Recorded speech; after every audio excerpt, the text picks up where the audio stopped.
অ্যাবেট অ্যাবেট মানে প্রশমিত হওয়া। আমরা ইংরেজি ভোকাবুলারি টিকই শিখি কিন্তু মাথায় ধরে রাখতে পারি না। কেমন হয় যদি আমরা সিরিয়াস মাইন্ডসেট করে গল্প আকারে বা গবেষণা আকারে বাচ্চা স্বভাবের মতো শিখে ফেলি।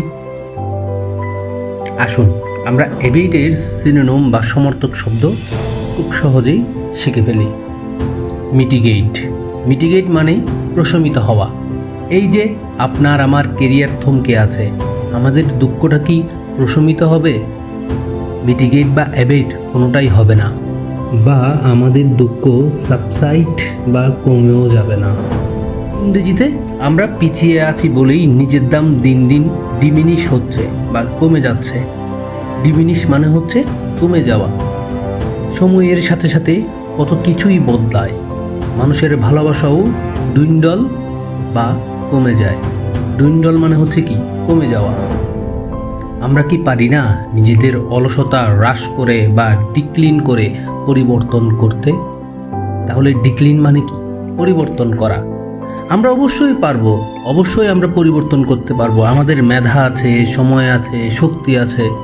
যদি ভোকাবুলারির জন্য আমরা এলে বা শান্ত সময় নির্ধারণ করে কাজে লাগাতে পারি, তাহলে কি হচ্ছে? লেসেন বা কম ভোকাবুলারি শিখতে পারবো তা না, আমরা অনেক শিখতে পারবো। তাহলে এলে হচ্ছে কি শান্ত করা, লেসেন মানে কি কম বা কমানো। এগুলো সবগুলোই হচ্ছে কি এটার সিনোনিম, সমর্থক শব্দ। হ্যাঁ, আমার ভিডিওটা অনেক বড়, তাই বলে আপনি স্কিপ করলে যে অনেক বেশি কিছু শিখে ফেলবেন তা কিন্তু সত্যিই বোকামি হবে। ডিক্রেস করে বা কমিয়ে পড়াশোনা করলে কখনো সফলতা আসবে না। আমরা কি করতাম? বিদ্যালয়ে আমরা সাজেশন নিতাম। কেন নিতাম? শোধ করে পড়াশোনার জন্য। শোধ মানে কি? শোধ মানে কমানো। একদিন দেখবেন এই পড়াশোনা আমাদেরকে হালকা করে মাইন্ড রিলিভ করবে। কোনো প্রকার ঝামেলা করবে না এই পড়ার টেবিলে। রিলিভ মানে কি? হালকা করা। একটা বিষয় মাথার ভিতর গেঁথে রাখবেন, তা হচ্ছে পড়াশোনা কখনো রিডিউস করা চলবে না, অর্থাৎ কমিয়ে আনা যাবে না। সময় মতো ঘুম না গেলে হয় স্বাস্থ্যের ক্রমোন্নতি, যা ইংরেজিতে বলা হয় কনভ্যালেসেন্স, আর পড়াশোনা কম করলে হয় বেজ্জতি। তাহলে আমরা কি কি শিখলাম?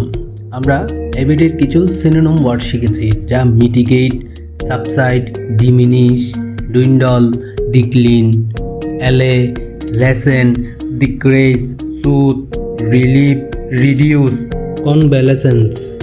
ধন্যবাদ আমার এই ভিডিওটা সম্পূর্ণ দেখার জন্য। নেক্সট ভোকাবুলারির জন্য অপেক্ষা করুন। আসসালামু আলাইকুম।